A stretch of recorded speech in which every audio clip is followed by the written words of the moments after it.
What happens when arrogance meets hidden talent? A billionaire, used to owning every room he enters, laughed as he dared a simple waitress to dance. But what happened next left the entire crowd speechless, and him frozen in his tracks. Stay with me till the end of this story, because it will not only move your heart but also remind you never to underestimate anyone.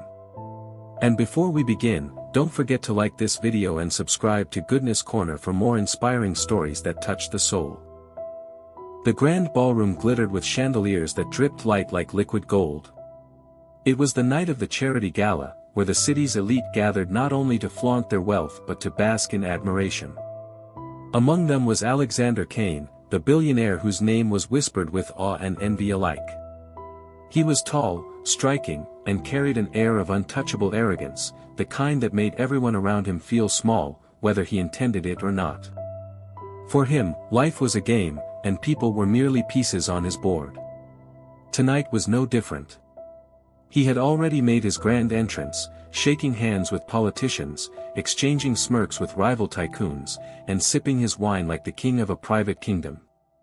But fate has its peculiar ways of reminding us that pride is fragile. Near the edges of the ballroom, where the velvet curtains fell heavy and shadows dimmed the glow, waiters and waitresses moved quietly with trays of champagne and appetizers. Among them was a young woman named Clara. She was not dressed in diamonds, nor wrapped in satin gowns like the ladies who turned heads with every movement. Her uniform was plain, her hair neatly tied back, her face devoid of lavish makeup. Yet there was a light in her eyes, subtle, resilient, and strangely magnetic, like a candle flame in the wind refusing to be extinguished. Alexander noticed her when she nearly bumped into him with her tray. His wine sloshed, a few drops spilling dangerously close to his tailored suit. Gasps rippled among the guests. Clara quickly steadied herself and whispered an apology, her voice calm, respectful, and steady despite the piercing stares.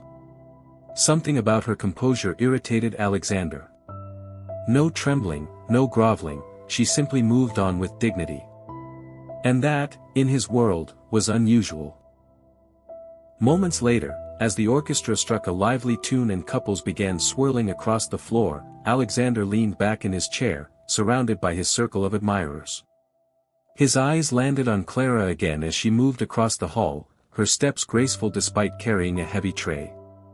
An idea, born out of arrogance and the desire to amuse his companions, formed in his mind. With a smug smile, he raised his glass and called out, "You there, the waitress." "Yes, you. Tell me, do you dance?" The entire table fell silent. Heads turned. Clara froze, tray still in hand, uncertain if she had heard him correctly. Heat flushed her cheeks as laughter bubbled around her. She wanted to disappear, but Alexander's commanding gaze pinned her in place. "Well," he pressed, standing tall now, his voice booming across the music. "Surely you know a step or two. Come then, let's see what talent the staff of this fine hotel can offer." The guests chuckled, some in amusement, others in discomfort. Everyone expected Clara to refuse, to lower her head and back away. It was, after all, absurd. This was a billionaire's gala, not a stage for a waitress. But Clara surprised them. She set down her tray on a side table, lifted her chin, and with the faintest trace of a smile, said softly, "If you insist, sir." The room gasped. The boldness of her answer was electric, a crackle that silenced the orchestra mid-note.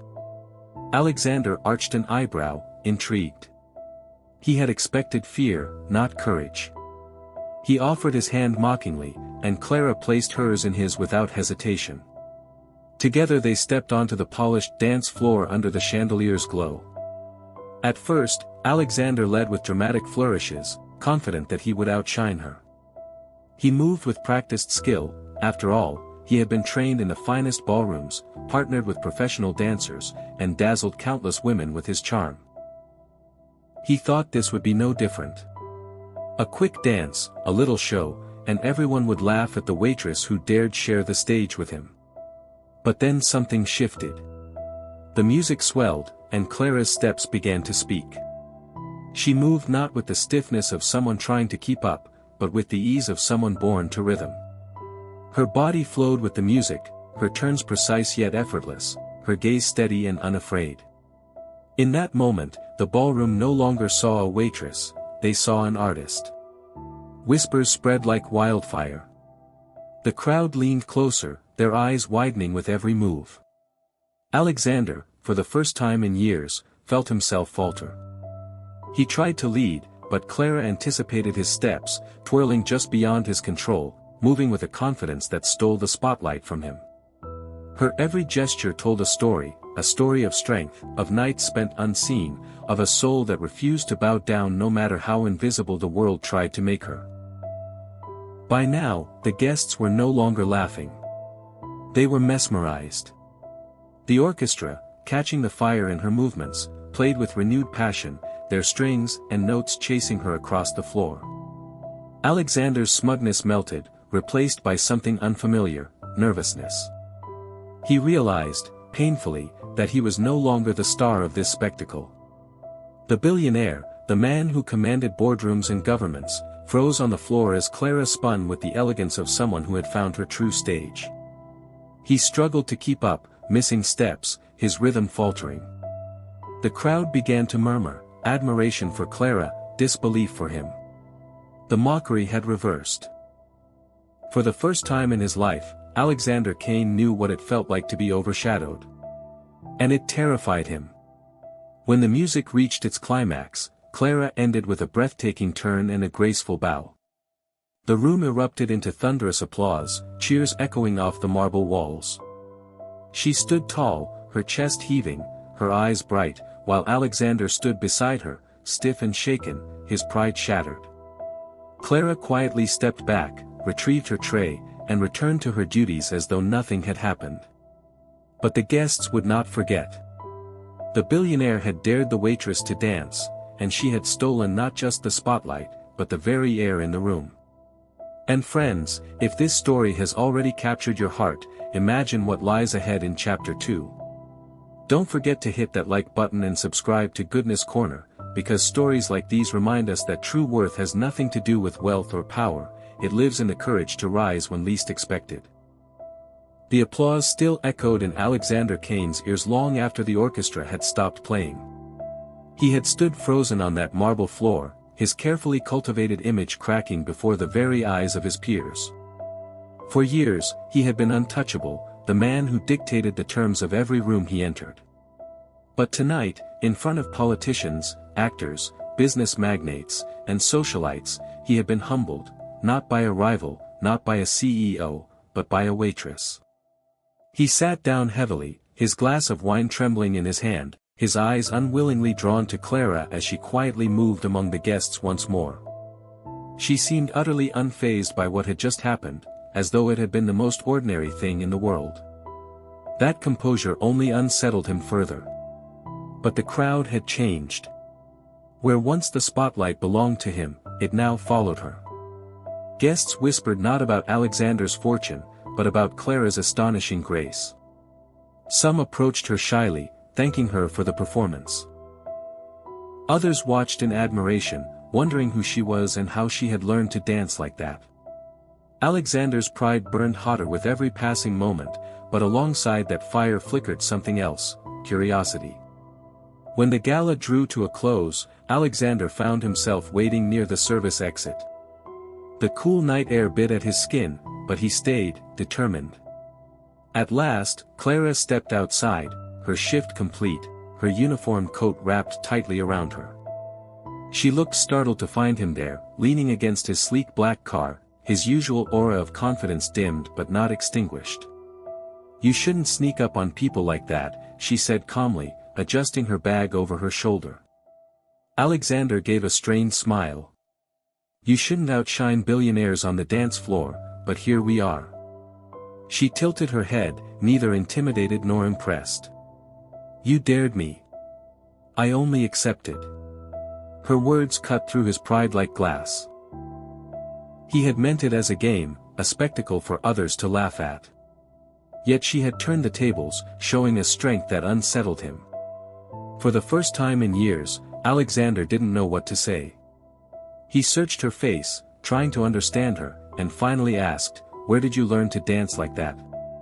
Clara hesitated, then gave a small, wistful smile. "My mother taught me. She used to be a dancer before she got sick. We didn't have much, but we had music, and we had movement. It kept us alive when the world tried to crush us." There was no bitterness in her voice, only quiet resilience. Alexander felt something stir in him, something he hadn't felt in years: humility. "And now?" he asked. "Now I work," she said simply. "To pay bills, to survive. Dancing is just part of me. It doesn't matter if I'm wearing a gown or carrying a tray." Her words lingered in the air, heavy with meaning. For Alexander, who had spent his life measuring worth in money and influence, her perspective was like ice water poured over a fevered mind. He realized with sudden clarity how small he had become, despite his vast wealth, compared to the courage and dignity standing before him. For weeks after the gala, Alexander couldn't shake Clara from his thoughts. The newspapers had feasted on the story: billionaire dared waitress to dance, lost spotlight instead. Headlines mocked him, social media replayed the footage endlessly, but curiously, Alexander found himself less concerned with his humiliation and more fascinated by Clara herself. He attended another gala, then another, but none of the women he danced with moved with her fire. None carried themselves with her quiet strength. He began searching for her, not as a challenge to his pride, but as a man desperately seeking something he had never known he lacked. Eventually, he found her again, working a late shift at a small cafe tucked away from the city's chaos. She looked surprised to see him, but not impressed, not flattered, simply unsurprised, as though she had expected this moment to arrive one day. "You don't give up easily, do you?" she said, pouring coffee for a table of students. "Not when something matters," Alexander replied, his voice softer now, stripped of its usual bravado. Over time, conversations bloomed between them. He listened to her stories, about her mother, about her struggles, about nights when she practiced dance alone in the dim light of her tiny apartment, not for applause, but for survival of the spirit. She listened, too, to his tales of wealth and emptiness, of victories that felt hollow, of boardrooms where every smile was a mask. Their worlds were galaxies apart, yet in those conversations, they found a rare honesty. But still, a question haunted Clara. Why was Alexander drawn to her? Was it curiosity, guilt, or something deeper? She finally asked him one evening as they walked along the river, city lights shimmering on the water. "You could have anyone," she said softly. "Why bother with me?" Alexander paused, his hands resting against the railing, his gaze distant. "Because with everyone else, I know what to expect. Polished manners, rehearsed laughter, admiration because of my name, not me. With you, I froze, Clara. Not because you humiliated me, but because you showed me something real. You made me remember I'm human, not just a title." Her heart stirred at his words, but caution lingered. She had seen men like him before, powerful, charming, fleeting. Yet there was a tremor in his voice, a vulnerability that made her wonder if perhaps this time was different. Their bond grew slowly, not as a whirlwind romance, but as two souls learning from one another. Clara taught Alexander the value of silence, of simplicity, of working for something without expecting applause. Alexander, in turn, opened doors for her, not with arrogance, but with sincerity, supporting her dream to one day open a small dance studio for children who couldn't afford lessons. He funded it quietly, insisting it was not charity, but an investment in beauty the world desperately needed. Months later, the studio opened in a modest neighborhood. Clara stood at the doorway, watching children laugh and twirl, their joy filling the air. Alexander stood beside her, not as a billionaire flaunting his wealth, but as a man quietly proud to have been part of something that mattered. The world would always remember the night a billionaire froze on the dance floor, but for Clara and Alexander, that moment had become something greater. It was the night arrogance collided with humility, and both were transformed. So, dear friends, if you've stayed with me till now, remember this: greatness is not in money or power, but in the courage to step forward when someone dares you to shrink. And if this story touched your heart, make sure to like this video and subscribe to Goodness Corner for more true and inspiring tales that remind us of the beauty hidden in unexpected places.